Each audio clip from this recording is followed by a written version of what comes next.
there it is. The Greek word for everything that is the case, what we would call the universe, is cosmos.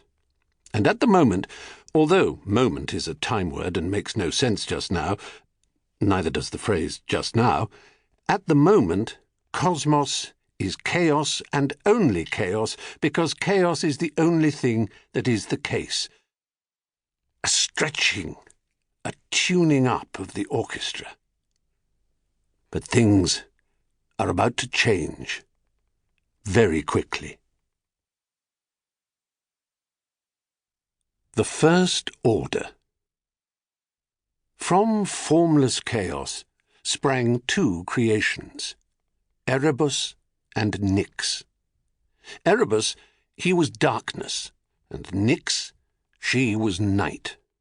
They coupled at once, and the flashing fruits of their union were Hemera, day, and Ether, light. At the same time, because everything must happen simultaneously until time is there to separate events, chaos brought forth two more entities, Gaia, the earth, and Tartarus, the depths and caves beneath the earth. I can guess what you might be thinking.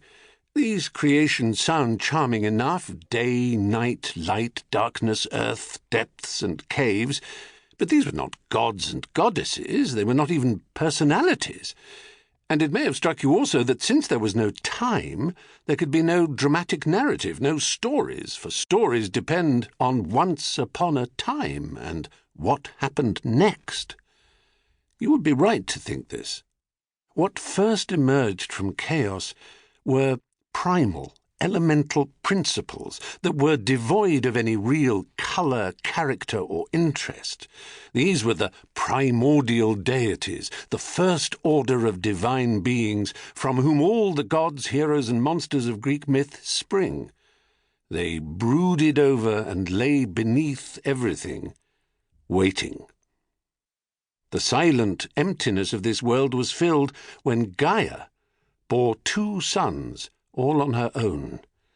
The first was Pontus, the sea, and the second was Uranos, the sky, better known to us as Uranus, the sound of whose name has ever been the cause of great delight to children from 9 to 90.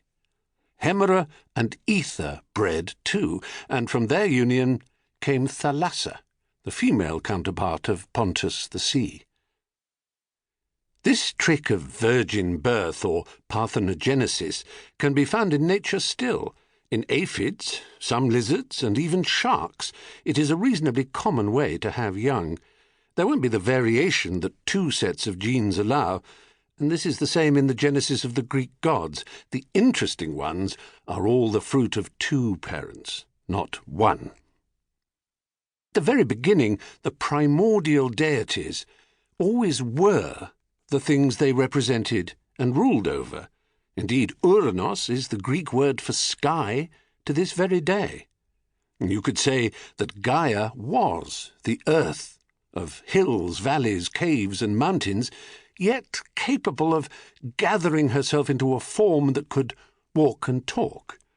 The clouds of Uranos, the sky, rolled and seethed above her, but they too could coalesce into a shape we might recognize. It was so early on in the life of everything, very little was settled. But all that was to change. The second order. Uranos the sky covered his mother Gaia the earth everywhere. He covered Gaia in both senses. He covered her as the sky still covers the earth to this day, and he covered her as a stallion covers a mare. When he did so, something remarkable happened. Time began. Something else began, too. What shall we call it? Personality? Drama? Individuality? Character, with all its flaws and failings, fashions and passions, schemes and dreams.